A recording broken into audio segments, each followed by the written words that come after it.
So congratulations, Liz, to you, your teammates, your board members for your outstanding service to the Bridgeport region. And on behalf of Bank of America, I am so honored to present you as our 2016 Neighborhood Builder to Bridgeport Neighborhood Trust.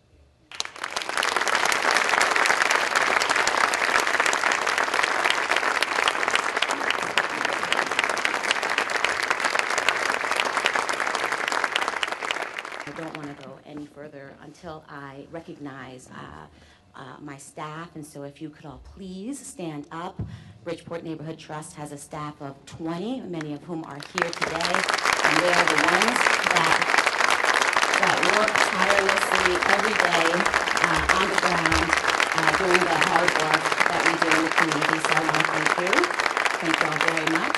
Y'all, this is for us. This is our award. I also want to acknowledge my board. I think all of my board members are here. Please stand up. I have Terry Floyd, who's the chairman of my board, Louis Sanchez, our previous past president, Jim Bianca, Williams, who's our vice chair, Steve Blackwell, and Debbie Clancy's here with me. So thank you all for making the time to come and celebrate with me. And so I don't know, I'm going to try to work this. It works. Technology, beautiful thing. Good morning. I'm hopeful that you're all awake now. I know this event was fairly early, today's a great day for me, a great day for Bridgeport Neighborhood Trust. And it started this morning and frankly last night as I was thinking about the remarks that I wanted to share, and I wanted to share a little quick song with you all, and I'm not a very good singer, so if you know this song, please bear with me and chime in. Stop laughing, Mr. Coleman. It's a song that I used to sing when I was little, and I grew up in a church, and I remember singing the song at church, and I remember over the last few weeks, it just kept coming to mind. It's a quick song, so please join me if you know it. Me. Said, this little light of mine, I'm gonna let it shine. This little light of mine, I'm gonna let it shine. This little light of mine, I'm gonna let it shine. Let it shine, let it shine, let it shine. Thank you all. Doesn't that feel good? So I believe in the power of light and song. I think it brings inspiration. I think it brings hope, not for myself, but hopefully for others. I didn't want to start my remarks today with any depressing facts about the housing crisis that exists in the city, across the state, across the country, right? We all know that there's waiting lists to get into shelters, right? We all know that there are waiting lists to get into public housing. We all know that there are people still living under bridges and in their cars, and that is a very, very sad thing, and frankly, that's the why BNT exists, right? We exist to address those kinds of concerns. So I wanted, although many of you already know my story, I do want to share a little bit about myself. So I'm going to do two things. I'm going to keep it real by sharing a little bit about my story, and then I'm going to share with you the purpose of our organization and then our vision for 2020. Do you see those two little people? So I want to share this photo because for me this is my why. Many of you know that I grew up in I grew up in public housing in part of New Haven that was what they would call the hood, and experienced a lot of poverty, a lot of hunger, and by the time I was 16 years old, I actually dropped out of high school because I was pregnant with my first daughter, my daughter there, Viviana. And then by the time I was 21, I was pregnant again, and I had my son. So I know something about what the families that we serve go through, and it's that knowing that I bring to my work that makes me passionate about really giving back. And the two little people that you see there are actually my grandchildren. So yes, I happen to be the youngest grandmother you'll ever meet. That's my granddaughter Sonia, who is 3, and my grandson, who is 7. and his name is Martaz. So I wanted to introduce my family to you, partly because they mean so much to me, and they really are sort of my foundation and the real reason why I really give this work my all. I'm not going to talk a little bit about that. So I shared a little bit about that. So Bridgeport Neighborhood Trust and what we do.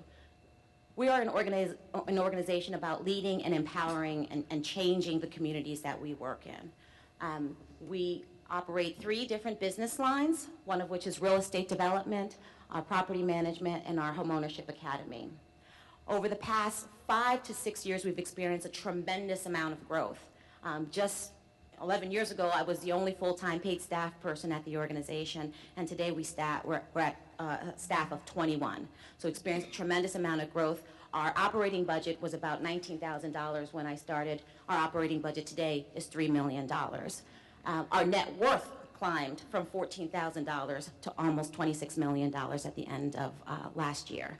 So talk about, growth trajectory like this. Feels like I've been climbing a ladder for the last 4 or 5 years. And we've done a lot of really amazing things. The mayor and senator touched on Milestone Apartments, which is a mixed-use development that we created, that we developed in the east end of Bridgeport, which includes a 9,000 square foot early learning center and 30 housing units up above. That opened earlier this year. We were really excited about getting that project done in that community that hadn't seen any investment in 30 years. So we were really excited about working in that community. And then in August, we actually started on construction on our next development called Westgate Apartments, which is also a mixed-use development that includes 2 small retail spaces on the ground floor and 48 apartments up above. So those are just 2 major projects that we worked on in 2016 alone. I'm not going to really talk about what we've done in the past because it's all about what you're doing today, right? In terms of our property management, we didn't own any properties 5 years ago. Today we own 23 buildings, almost 200 units. The majority of the people that live in our housing are single moms raising children.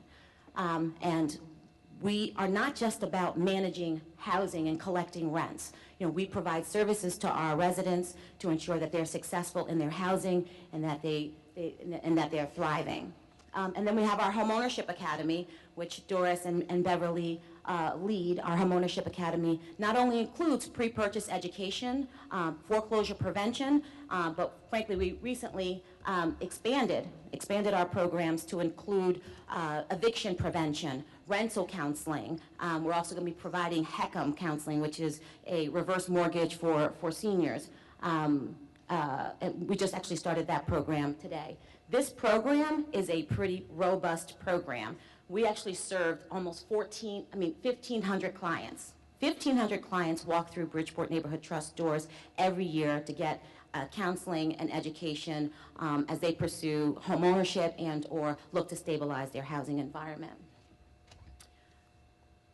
The other thing I wanted to highlight is providing a service is important, but also delivering on an outcome is equally important, right? So we're not in the business of just providing services for the sake of doing it. We want to be sure that we're having an impact on the families that we're serving. And through our Homeownership Academy, this year alone, about 250 clients have achieved homeownership here in the city of Bridgeport. And about 50 or so avoided foreclosure just this year alone. This is Micah. I just wanted to show you a picture. Sometimes we get lost in the service and the buildings and don't really mention the families that we're serving. So Micah, actually, we worked with Micah earlier this year to purchase her very first home on Ogden Street. Ogden Street, I forget the number, but it was a property that had been foreclosed upon. So Bridgeport Neighborhood Trust acquired the property, we renovated the property and made it available to Micah, and she was successful in achieving that American dream. Not only did we renovate the property, provide the education, but we also worked with the Bridgeport Down Payment Assistance Program to help her with that deposit that she needed to make this dream a reality. So we've done a lot of really, really great work, and there's still a lot more to be done, and I'm not daunted by that. The BNT team is not daunted by that. We developed a business plan that outlines our 2020 vision and expects that over the next 4 years, we're going to be creating more housing within the city of Bridgeport, as long as Mayor has my back. So over the next 4 years, we expect to manage a portfolio of 400 units, and that is a direct result of the units that we anticipate creating. So over the next 4 years, we have a pipeline to create 282 new housing units, new affordable housing units here in the city of Bridgeport. And we're going to do that not by using one type of housing product. We're going to do that by using 3 types of housing products. We're going to make housing available for first-time home buyers that are looking to achieve home ownership. We're going to make available apartments in 2- and 4-family housing units. We're going to make available larger developments that have commercial and retail services on the ground floor with apartments up above. And we're going to do it in a unique way. We're not going to go willy-nilly around the city of Bridgeport building up, building up the entire city. We can't. We recognize that, there are limited resources, and we want to have an impact on the communities we're serving. So we're going to stay focused on the south end of Bridgeport and the east end of Bridgeport and the downtown west. And you can see it's going to be a heavy lift. We're going to need $78 million to do the work that we intend to do, and we got a strong financing plan in place to get us there. This is just some of the renderings of the 2-family homes that we want to create in the south end of Bridgeport, just to give you a sense of the quality of the housing that we're proposing to build. And you can see the statistics there in terms of the number of units and the investments that we expect to make. In the east end on Stratford Avenue, again, more of the renderings and the buildings that we intend to develop. This project is actually already fully funded, and we're expecting to start renovation work early next year once we close with the state of Connecticut, who's been one of our major funding sources for the work here in the city. And then I wanted to share with you the Downtown West. The Downtown West is one of my favorite neighborhoods. Why? Because we're creating it. The Downtown West actually doesn't exist. It's a BNT thing.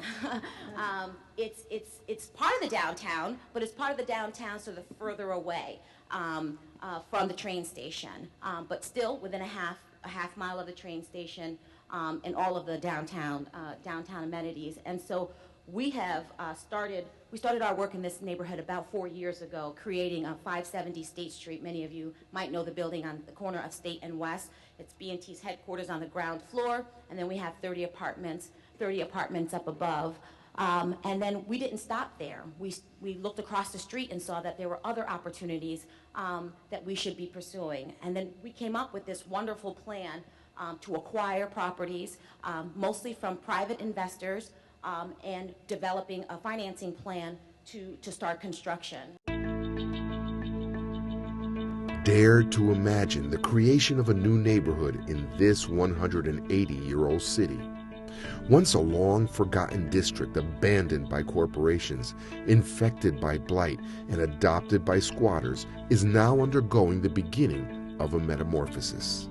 The downtown area just west of the Route 25-8 interchange is now the object of change, a vision created in part by the folks at Bridgeport Neighborhood Trust, otherwise known as BNT. They aim to make the neighborhood vital once again. Elegant apartment complexes, commercial facilities, and revitalized retail are all part of the plan. These new spaces will create attractive offices, convenient offerings, and affordable high-quality apartments for the urbanite looking to call Downtown West their home. The neighborhood, anchored by the YMCA and Walgreens, has a new neighbor in BNT, which built Gateway at 570 on State Street, and which has created the plan to transform what it calls Downtown West. Imagine an urban setting with a mix of uses allowing one to live, work, and play in a compact, pedestrian-friendly environment, which provides opportunities for social interaction and cultural experiences. New housing in Downtown West will provide an affordable housing alternative and urban amenities in close proximity to public transportation.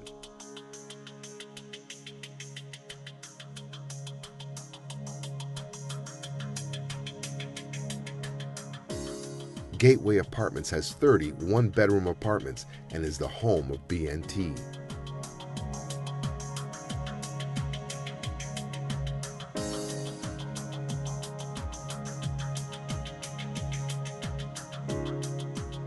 Westgate Apartments, a jewel in the emergence of this new downtown Bridgeport neighborhood.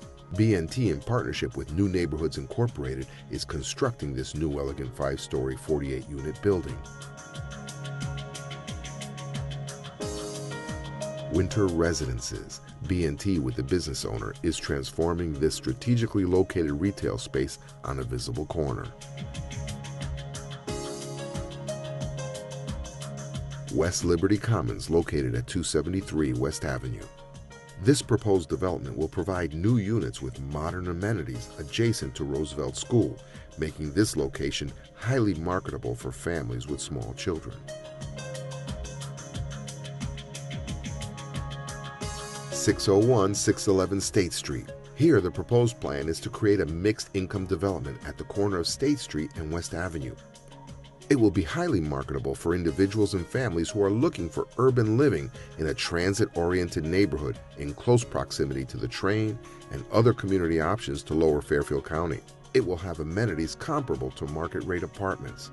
It will also provide attractive and affordable retail space at the western edge of downtown. Can you dare to imagine Downtown West? Isn't that amazing? If you want to give Frank Flores from American View Productions, Frank, if you can just wave. He's been our public relations consultant for 11 years and is my partner in all of our communication work. And so he was the mastermind behind that video. Sometimes, you can't really impart somebody your thought, your dream, your imagination, and I think that video really does capture the sort of the neighborhood building work and community development work that we're embarking on in the city. And so I would just want to end by saying, thank you all for coming out to celebrate with us. I want to give a shout out to the other Neighborhood Builder Award recipients. I see Kelly Ann back there and Catalina and Bill Haas. I mean, it's really, really humbling to be part of that sort of elite nonprofit circle. So I'm just very thankful and very honored. And Bill Tommins and Carol Heller and Robin, thank you so much for making this event a very, very special event for us. We really, really do appreciate it. Thank you.